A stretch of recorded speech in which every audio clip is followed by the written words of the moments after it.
안녕하세요. 저는 결혼한 지 1년이 좀 넘은 30대 초반의 여성입니다. 오늘 제가 이렇게 사연을 쓰게 된 건 남편과 이혼을 했기 때문입니다.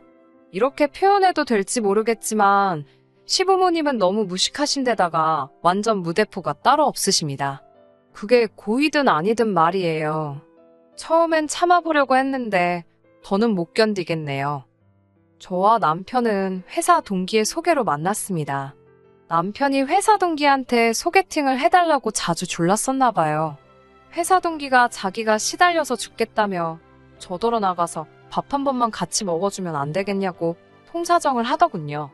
저는 소개팅보다는 자연스러운 만남을 추구하는 편이라 내키지는 않았어요. 하지만 회사 동기가 어찌나 애절하게 부탁을 하던지 그래 죽은 사람 소원도 들어준다는데 산 사람 소원 못 들어주겠냐 싶어서 나간 자리였습니다. 그렇게 만나게 된 남편은 정이 많고 따뜻한 사람이었어요. 큰 기대가 없었던 자리라서 그랬는지 저는 있는 그대로의 제 모습을 보여줄 수 있었고 덕분에 즐거운 시간을 보냈습니다. 저희는 이후로도 몇 번의 만남을 이어갔고 얼마 지나지 않아 사귀는 사이가 되었습니다.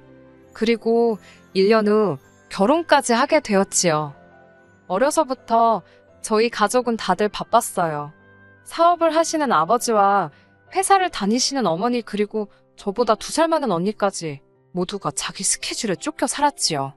그래서인지 저희 가족 모두가 전형적인 개인주의입니다. 서로의 일에 쓸데없이 간섭을 하거나 오지랖을 부리지 않아요. 다만 가족 중 누군가가 조언이 필요하다 하면 그때는 모두가 같이 고민하고 생각하며 도움을 주려고 노력했지요. 남편이 자란 집안 분위기는 저희 집과는 많이 다른 눈치였어요.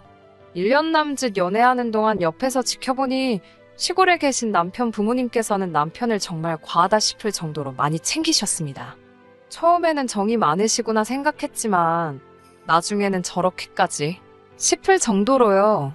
일단 한 달에 한 번씩 반찬을 가지고 당신들이 사시는 곳에서 서울까지 올라오셨습니다. 지금도 고속버스에 기차를 타고 다니시는데 4시간은 좋게 걸린다 했어요. 하지만 정작 남편은 입이 짧은 사람인데다 회사에서 점심을 해결하고 저녁도 종종 해결하다 보니 가져다 주신 반찬 대부분을 못 먹고 버리더군요. 어머님께 솔직히 말씀드리라 하니 그러면 얼마나 서운해 하시겠냐며 항상 잘 먹었다고 거짓말을 하더라고요. 그러면 어머님께선 당연히 보람을 느끼시고는 또 가지고 오시고 악순환이었지요. 그러다 남편과 제가 결혼을 하면서 제가 어머님께 말씀드렸어요. 어머님 고생하시는 것도 다 알고 감사하지만 부담스럽다고요. 이외에도 청소 문제라던가 주무시고 가시는 것 등 말하자면 한도 끝도 없지만 정말 털어놓고 싶었던 이야기만 몇 가지 하겠습니다. 일단은 연락 문제가 발단이었어요. 저는 친정 부모님께도 연락을 잘 드리는 편은 아니에요. 제가 생각했을 때 너무 중요하다 싶어서 상의가 필요하다 싶으면 연락을 드렸지만 보통은 알아서 하는 편입니다. 안부를 묻는 것도 이따금씩 통화는 하지만 매일같이 시시콜콜한 이야기를 주고받는 사이는 아니에요. 하지만 어머님께서는 당신 아들이 무심한 성격이니 저더러 매일 전화를 하라고 하시더군요. 제가 매일 무슨 일이 있는 것도 아닌데 전화를 드려야 하냐고 여쭤봤더니 안부 인사는 원래 매일 하는 거라고 하시더군요. 그래서 제가 그러면 남편에게 매일 전화드리라고 제가 이야기하겠다 했지요. 솔직히 어머님 입장에서도 며느리인 저보단 아들 목소리 한번 더 듣는 게 좋지 않을까 싶었거든요. 어머님의 반응은 뜻밖이었습니다. 바깥일하는 당신 아들이 어떻게 매일 전화를 하냐고요. 어머님께 저희는 맞벌이고 바쁜 건 제가 더 바쁘다고 했더니 뜬금없이 어른이 말하는데 따박따박 말대꾸나 한다면서 화를 내셨습니다. 그냥 내내 하면 될 일이라면서요. 제 성격이 지키지 못할 약속을 하는 걸 싫어해요. 소위 공수표 날린다고 하지요? 제가 가장 싫어하는 것 중 하나예요.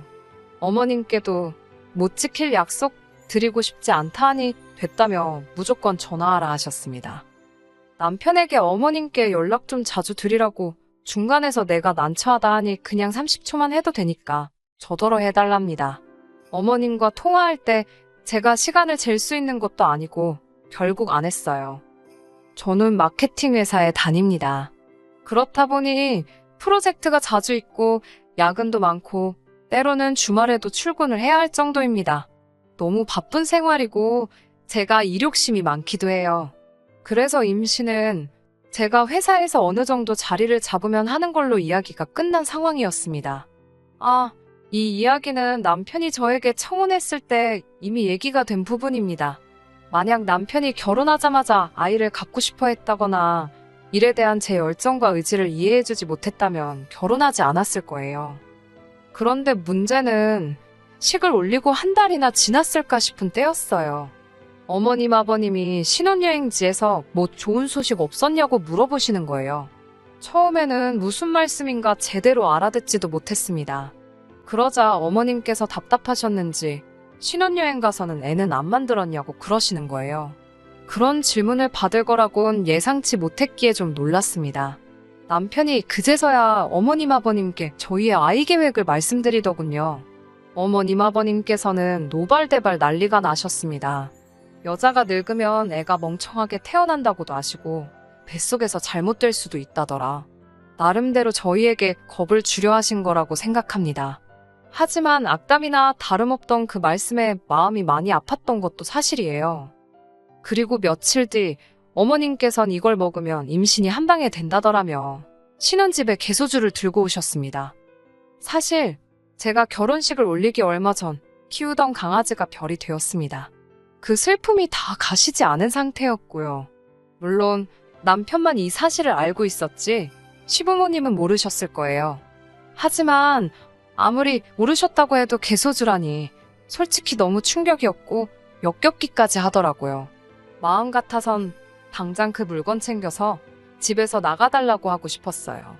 하지만 어머님께서 아기를 품고 그러신 것도 아니고 정중히 말씀드렸습니다. 비위가 약해서 그런 건 못 먹는다고요. 어머님께서는 저에게 어른이 주면 감사합니다 하고 넙죽 받아 먹어야 하는 거 아니냐며 직접 그 팩을 뜯어서는 제 얼굴에 마구잡이로 들이대셨습니다. 어머님께선 당장이라도 제 입에 그 개소주를 부어넣으실 기세로 저를 궁지로 모셨습니다. 당황한 제가 어머님을 피하다가 어머님 손에 들려있던 개소주를 쳤나 봅니다. 개소주가 바닥으로 떨어지자 어머님이 이 아까운 걸 다 버린다며 저한테 소리를 지르시는 거예요. 먹을 걸 줘도 못 먹냐면서. 남편이 그제서야 어머님도 그만하시고 당신도 그만하라면서 저한테 한다는 소리가 맛이라도 좀 보면 죽냐입니다. 어머님이 무슨 독약을 먹이는 것도 아닌데 어지간히 하라더군요. 어머님이 돌아가시고 나자 정말 화도 나고 서럽고 이런 시집살이는 생전 듣도 보도 못해서 어이가 없었어요. 남편도 중간에 끼어서 난처한 지 한숨만 푹푹 내쉬는데 그런 모습을 보니 저 인간하고 평생을 어떻게 사나 싶더라고요. 하지만 개소주일로 이혼을 결심한 건 아닙니다. 이 사건 이후로 어머님도 저한테 단단히 화가 나셨는지 더 이상 신혼집으로 찾아오시는 일은 없으셨어요. 마치 저를 왕따라도 시키시려는 건지 저만 빼고 남편 혹은 아주버님네하고만 연락을 주고 받으셨습니다. 남편은 자기가 너무 불편하다며 빨리 어머님께 사과드리라고 저를 재촉했지만 솔직히 제 입장에서는 너무 편하고 좋았거든요. 굳이 어머님과 관계를 풀어야겠다는 생각도 들지 않았고요. 아이러니하게도 오히려 어머님과 계속 거리를 두고 살 수 있었다면 이혼은 하지 않았을지도 모릅니다. 앞서 말씀드렸다시피 어머님 아버님께서는 시골에서 살고 계셨는데 그 집이 1억 중반대였어요. 그런데 그 집을 팔고 그 돈으로 시내에 있는 아파트에 전세로 들어가시겠다고 하더라고요. 솔직히 그 이야기를 들었을 때만 하더라도 막연히 몇 달은 걸리지 않겠나 싶었습니다. 그런데 생각보다 시골집이 빨리 나가서 갑자기 일이 급속도로 진행이 되기 시작했어요. 시골집을 산 새 주인이 하루라도 빨리 들어와서 살고 싶다고 했답니다. 졸지에 살던 집을 하루라도 빨리 비워줘야 하는 상황이 된 거지요. 그나마 다행인 건 아는 분을 통해서 시내에 있는 아파트 전세를 구하기는 하셨더라고요. 진짜 문제는 그럼에도 불구하고 어머님 아버님이 한 4개월 정도는 원래 살던 시골집에서 나와 따로 계실 곳이 필요하단 거였습니다. 남편은 저에게 딱 한 번만 양보 좀 해달랍니다. 그렇다고 노인네들을 어디 모텔 같은 데서 4개월 동안 있게 할 수는 없지 않냐면서요. 어이가 없었지요. 아주버님에는 시댁에서 1시간 거리밖에 안 되고 저희 집은 4시간이 넘는 거리인데 아무래도 원래 사시던 동네 근처에 계시는 게 어머님 아버님한테 더 편하지 않을까 싶었거든요. 게다가 그 집엔 손자도 둘이나 있었고요. 그런데 어머님은 그 집에 가면 사내놈들이 뛰어다녀서 정신이 하나도 없다며 싫다고 하셨답니다. 무조건 저희 집에 계시겠다고요. 환장할 노릇이었지요. 게다가 저희는 맞벌이라 낮에는 아무도 없는데 어머님 아버님만 계실 거라 생각하니 생각만 해도 불편하더라고요. 저는 남편에게 절대로 혼자 독박은 못 쓴다고 선을 그었습니다. 그러자 아주버님 쪽에서 그러면 저희 집에 먼저 2달, 당신 집에 2달 모시자고 하더군요. 그것도 솔직히 내키지는 않았지만 알겠다고 했습니다. 이혼한 마당에 좋지도 않은 기억 곱씹어 모아나 싶지만 그래도 돌이켜 생각해볼수록 정말 최악이었어요. 서재 겸 작업실로 쓰던 방을 내드렸는데 아버님께서 그 방에서 담배를 피우시는 게 아니겠어요? 아파트라서 그리고 전세라서 담배는 절대 안 된다고 누누이 말씀을 드렸는데도 몰래 피우시는 거예요. 아무리 제가 대낮에 없어도 그 냄새가 어디 가나요? 집에 들어오는 순간부터 인상을 펼 수가 없는 거예요. 게다가 2분 다 식탐이 얼마나 많으신지 일하는 저에게 닭도리탕을 해달라, 칼국수를 해봐라 별의별 주문을 다 하시더군요. 뿐만 아니라 어머님은 자꾸 제 살림살이 위치를 바꿔놓으시고 주말에 모처럼 늦잠이라도 자려고 하면 멀리서 시부모가 왔는데 어디 구경도 안 데리고 간다며 서운타하시고 죽겠더라고요. 그 와중에 틈만 나면 또 저희한테 애는 또 언제 만들 거냐고. 그래도 시간은 흘러서 어느덧 2달이 다 되었습니다. 아주버님께 모시고 가시라고 연락을 드렸지요. 그랬더니 나이 먹은 노인네들 이제 간신히 적응했을 텐데 뭘 또 움직이라고 하냐입니다. 어차피 2달만 더 있으면 당신들이 이사 가기로 한 집으로 가실 건데 그 전까지는 그냥 저희 집에 있게 하라는 거예요. 제가 말도 안 된다고, 그렇게는 안 된다니까 안 될 게 뭐가 있냐입니다. 아주버님이 이미 벌써 어머님 아버님과 통화도 다 해보셨는데 서울살이가 그렇게 편하고 좋다고 하시더래요. 저희 집도 널찍하니 한가하고 좋다고요. 도저히 아주버님네와는 말이 통하지 않는 것 같아서 어머님 아버님과 단판을 지어야겠다 싶더군요. 남편이요? 당연히 아주버님 편이더라고요. 벌써 저 빼고들 다 이야기가 되었던 모양입니다. 그것도 모르고 그때 저는 어머님 아버님께 이제 짐 챙기시라고 아주버님네 모셔다 드리겠다 했어요. 그러자 갑자기 당신들이 생각해보셨는데 그냥 저희 집에서 저희랑 같이 사시겠답니다.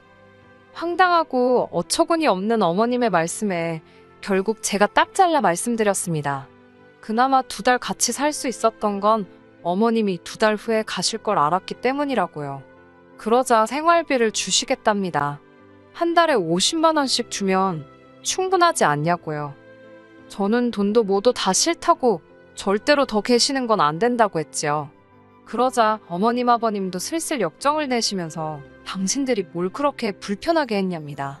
오히려 제 눈치를 더 보셨답니다. 여기서지면 진짜 모시고 살겠구나 싶어서 저도 그동안 마음속에 있던 말을 꺼냈습니다. 결혼하실 때 돈도 하나도 안 보태주셔놓고 이제 와서 너무하시는 거 아니냐고요. 결국 남편이 아주버님께 전화를 걸었고 아주버님이 어머님 아버님을 모시러 오셨습니다. 당연히 어머님 아버님은 제가 당신들 내쫓았다고 난리가 났지요. 부모 버리는 자식도 자식이냐며 어머님께서는 당신이 당신 아들, 그러니까 제 남편 키울 때 얼마나 공을 들였는지 아냐며 소리를 지르시더군요. 그러면서 저더러 저렇게 잘 키운 아들하고 결혼하게 허락해 주셔서 감사하다고 100번이고 1000번이고 절은 못할 망정 이게 사람이 할 짓이냐며 처음부터 제가 독종 같아서 싫으셨다네요. 무슨 욕을 하시건 솔직히 귀에 들어오지도 않았습니다. 어머님 아버님께서 저희 집에서 나가시는 것만으로도 한짐 덜었다 싶어서 마음이 놓였으니까요. 그런데 이튿날 아주버님께서 연락을 해오셨습니다. 형님이 집을 나가셨답니다. 절대로 시부모님하고는 같이 못 산다면서 친정으로 애들 데리고 가버리셨대요. 그러면서 당신 혼자서 어떻게 어머님 아버님을 모시냐고 저희더러 다시 모시고 가랍니다.